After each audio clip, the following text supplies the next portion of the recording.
ದಲಿತ ಸಚಿವರ ಸಭೆಯ ಬೆನ್ನಲ್ಲೇ ಲಿಂಗಾಯತ ಶಾಸಕರ ಸಭೆ. ಜಾತಿ ಜನಗಣತಿ ಜಾರಿ ವಿಚಾರದಲ್ಲಿ ನಾಯಕರ ಗಂಭೀರವಾದಂತಹ ಚರ್ಚೆ. ಸಚಿವ ಈಶ್ವರ್ ಖಂಡ್ರೆ ನಿವಾಸದಲ್ಲಿ ನಿನ್ನೆ ರಾತ್ರಿ ನಡೆದಂತ ಸಭೆಯಲ್ಲಿ ಭಾಗವಹಿಸಿದ 33 ಮಂದಿ ಸಚಿವರು, ಶಾಸಕರು. ಈ ನಡುವೆ ಸಮುದಾಯದ ನೈಜ ಜನಸಂಖ್ಯೆಯನ್ನ ಖಚಿತಪಡಿಸುವ ಕುರಿತು ಸಭೆ ಮಾಡಲಾಗಿದೆ. ವೀರಶೈವ ಲಿಂಗಾಯತ ಸಮುದಾಯದ ಆಗು ಹೋಗುಗಳ ಬಗ್ಗೆ ಕೂಡ ಚರ್ಚೆ ಮಾಡಲಾಗಿದೆ. ಸರ್ಕಾರ ಹೊಸದಾಗಿ ಜಾತಿ ಸಮೀಕ್ಷೆಗೆ ಮುಂದಾಗಿರುವಂತಹ ಹಿನ್ನೆಲೆಯಲ್ಲಿ ಈ ಬಾರಿ ಹೊಸ ಸಮೀಕ್ಷೆಯಲ್ಲಿ ಗೊಂದಲ ಆಗದಂತೆ ಕ್ರಮ ಕೈಗೊಳ್ಳೋದಕ್ಕೆ ಅಂತ ಅವರು ಚರ್ಚೆ ಮಾಡಿಕೊಂಡಿದ್ದಾರೆ. ಸಮೀಕ್ಷೆ ವೇಳೆ ಒಂದೇ ರೀತಿ ಬರೆಸುವಂತೆ ತಿಳಿಸೋದ್ರ ಬಗ್ಗೆ ಚರ್ಚೆ ಮಾಡಲಾಗಿದೆ. ವೀರಶೈವ ಮಹಾಸಭಾ ಮುಖಾಂತರವಾಗಿ ಜಾಗೃತಿ ಮೂಡಿಸೋದಕ್ಕೂ ಕೂಡ ಚರ್ಚಿಸಿದ್ದಾರೆ. ಸಭೆಯಲ್ಲಿ ಲಿಂಗಾಯತ ಸಚಿವರು, ಶಾಸಕರಿಂದ ಅಭಿಪ್ರಾಯವನ್ನು ಸಂಗ್ರಹಿಸಲಾಗಿದೆ. ಆಗಸ್ಟ್ 22ರಂದು ಪಕ್ಷಾತೀತವಾಗಿ ಸಮುದಾಯದ ಸಭೆಯನ್ನು ಕರೆಯುವುದಕ್ಕೆ ನಿರ್ಧರಿಸಲಾಗಿದೆ. ಮತ್ತಷ್ಟು ಮಾಹಿತಿ ನೀಡ್ತಾರೆ ನಮ್ಮ ಪ್ರತಿನಿಧಿ ಶಿವು. ಈಗ ಪ್ರತ್ಯೇಕವಾಗಿ ಲಿಂಗಾಯತ ಸಮುದಾಯದ ನಾಯಕರುಗಳು ಕೂಡ ಚರ್ಚೆಯನ್ನ ಮಾಡಿದ್ದಾರೆ. ಇಲ್ಲಿ ಸಾಕಷ್ಟು ವಿರೋಧ ಮತ್ತು ಪರ ಎರಡೂ ಚರ್ಚೆಗಳಿರೋದ್ರಿಂದ ಲಿಂಗಾಯತ ನಾಯಕರ ಅಸಮಾಧಾನ ಆಗಿರಬಹುದು ಅಥವಾ ಮುಂದಿನ ರೂಪರೇಷೆ ಆಗಿರಬಹುದು, ಹೇಗೆ ಚರ್ಚೆ ಆಗಿದೆ ಅಂತ? ದಲಿತ ಒಳ ಸಮುದಾಯಗಳಿಗೆ ಮೀಸಲಾತಿ ಸಂಬಂಧಪಟ್ಟಂತೆ ದಲಿತ ಸಚಿವರು ಸಭೆ ಒಂದು ಕಡೆಯನ್ನ ನಡೆಸಿದ್ರೆ, ಮತ್ತೊಂದು ಕಡೆ ಲಿಂಗಾಯತ ಸಮುದಾಯದ ನಾಯಕರು ಕೂಡ ಸಭೆಯನ್ನು ನಡೆಸ್ತಾರೆ. ಸಚಿವ ಈಶ್ವರ್ ಖಂಡ್ರೆ ಅವರ ನಿವಾಸದಲ್ಲಿ ನಡೆದಂತಹ ಸಭೆಯಲ್ಲಿ ಸುಮಾರು 33 ಜನ ಸಚಿವರು, ಶಾಸಕರು ಸೇರಿದಂತೆ ಒಟ್ಟು 33 ಜನ ಶಾಸಕರು ಈ ಒಂದು ಸಭೆಯಲ್ಲಿ, ಲಿಂಗಾಯತ ಸಮುದಾಯದ ಸಭೆಯಲ್ಲಿ ಭಾಗಿಯಾಗಿದ್ರು.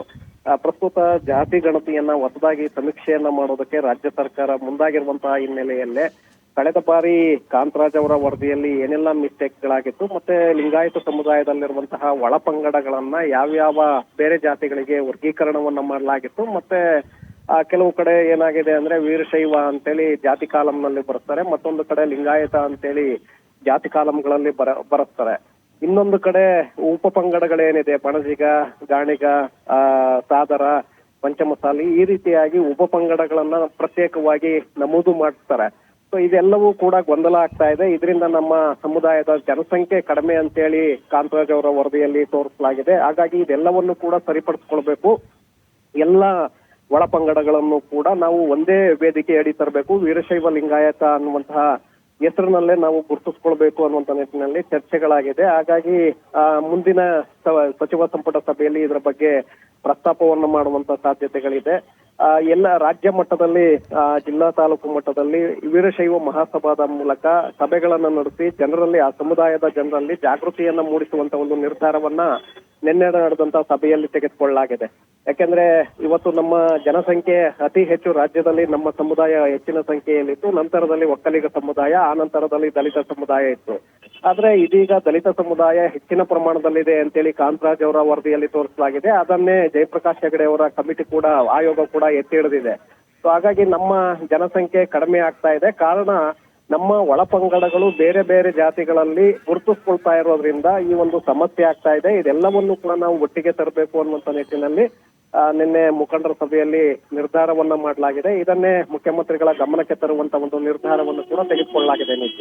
ಶಿವ, ಈಗ ದಲಿತ ಸಚಿವರುಗಳಾಗಿರ್ಬೋದು, ಲಿಂಗಾಯತ ಸಚಿವರು, ಶಾಸಕರುಗಳಾಗಿರ್ಬೋದು, ಅವರದ್ದೇ ರೀತಿಯಾದಂಥ ಚರ್ಚೆಗಳಾಗತ್ತೆ. ಎಲ್ಲವನ್ನೂ ಕೂಡ ಸಿಎಂ ಮುಂದೆ ಇಟ್ಟಂತ ಸಂದರ್ಭದಲ್ಲೂ ಕೂಡ ಬಹಳ ಎಚ್ಚರಿಕೆ ಹೆಜ್ಜೆನ ಇಡಬೇಕಾಗತ್ತೆ. ಈಗಾಗಲೇ ಒಂದಷ್ಟು ಪರ ವಿರೋಧ ಚರ್ಚೆಗಳ ಜೊತೆಗೆ ತುಂಬಾ ಲೇಟ್ ಆಗ್ತಾ ಇದೆ ಅನ್ನೋದನ್ನ ಹೇಳಲಾಗ್ತಿದೆ. ಇನ್ನೂ ಎಷ್ಟು ಸಮಯ ಬೇಕು, ಇನ್ನೂ ಎಷ್ಟು ಸಮಯ ಬೇಕಾಗತ್ತೆ ಅಂತ. ಹಾಗಾಗಿ ಒಂದು ಆತುರದ ನಿರ್ಧಾರವನ್ನು ತೆಗೆದುಕೊಳ್ಳೋದಕ್ಕಾಗೋದಿಲ್ಲ, ಡಿಲೇನೂ ಮಾಡೋದಕ್ಕಾಗಲ್ಲ. ಹಾಗಾಗಿ ಸಿಎಂ ಇದನ್ನ ಹೇಗೆ ಹ್ಯಾಂಡಲ್ ಮಾಡ್ಬೋದು, ಎಷ್ಟು ನಾಜೂಕಾಗಿ ನಿರ್ಧಾರವನ್ನ ತೆಗೆದುಕೊಳ್ಬಹುದು ಅಂತ? ಈಗಾಗಲೇ ಕೇಂದ್ರ ಸರ್ಕಾರ ಕೂಡ 2027ರಿಂದ ಜಾತಿ ಗಣತಿಯನ್ನ ಮಾಡ್ತೇವೆ ಅಂತೇಳಿ ಅಧಿಕೃತವಾಗಿ ಘೋಷಣೆಯನ್ನ ಮಾಡಿದೆ. ಜೊತೆಗೆ ಆದೇಶವನ್ನು ಕೂಡ ಹೊರಡಿಸಿದೆ.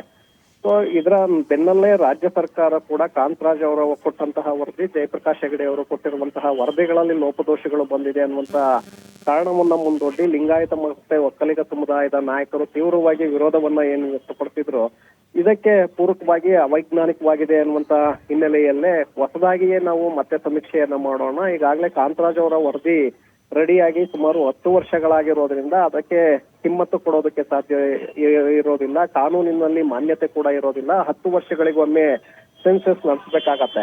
ಹಾಗಾಗಿ ಈಗ ಹೊಸದಾಗಿಯೇ ನಾವು ಸಮೀಕ್ಷೆಯನ್ನ ಮಾಡಬೇಕಾಗತ್ತೆ. ಪ್ರತಿಯೊಬ್ಬ ಜನರನ್ನು ಕೂಡ ನಾವು ತಲುಪಿ ಎಲ್ಲರ ಜಾತಿ, ಸಮುದಾಯ, ಒಳಪಂಗಡಗಳನ್ನ ಗುರುತಿಸುವ ಮೂಲಕ ಯಾವ್ಯಾವ ಸಮುದಾಯಗಳು ಎಷ್ಟಿದೆ ಅನ್ನುವಂಥದ್ದನ್ನ ತಿಳಿಬೇಕು, ಮತ್ತೆ ಅವರ ಆರ್ಥಿಕ ಶೈಕ್ಷಣಿಕ ಪ್ರಗತಿಯನ್ನು ಕೂಡ ದಾಖಲಿಸಬೇಕು ಅನ್ನುವಂಥ ನಿಟ್ಟಿನಲ್ಲಿ ಸರ್ಕಾರ ಹೊರಟಿದೆ.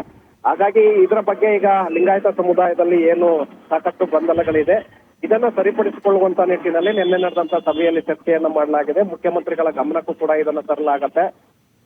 ಲಿಂಗಾಯತ ಒಳಪಂಗಡಗಳು ಸುಮಾರು 59 ಒಳಪಂಗಡಗಳೇನಿದೆ, ಆ ಒಳಪಂಗಡಗಳು ಪ್ರತ್ಯೇಕವಾಗಿ ತಮ್ಮ ಸಮುದಾಯವನ್ನ ಗುರುತಿಸಿಕೊಳ್ಳದೆ ಎಲ್ಲವೂ ಕೂಡ ವೀರಶೈವ ಲಿಂಗಾಯತ ಸಮುದಾಯದ ಅಡಿಯೇ ಬರಬೇಕು ಅನ್ನುವಂತ ನಿಟ್ಟಿನಲ್ಲಿ ನಿನ್ನೆ ನಿರ್ಧಾರವನ್ನ ತೆಗೆದುಕೊಳ್ಳಲಾಗಿದೆ. ಉತ್ತರ ಕರ್ನಾಟಕದಲ್ಲಿ ಬಹುತೇಕ ಒಳಪಂಗಡಗಳು ಇವತ್ತು ಲಿಂಗಾಯತ ಸಮುದಾಯದಲ್ಲಿದೆ, ಮತ್ತೆ ಬೇರೆ ಬೇರೆ ಜಾತಿಗಳು ಕೂಡ ಇವತ್ತು ಲಿಂಗಾಯತ ಸಮುದಾಯದಲ್ಲಿ ಸೇರಿಕೊಂಡಿದೆ.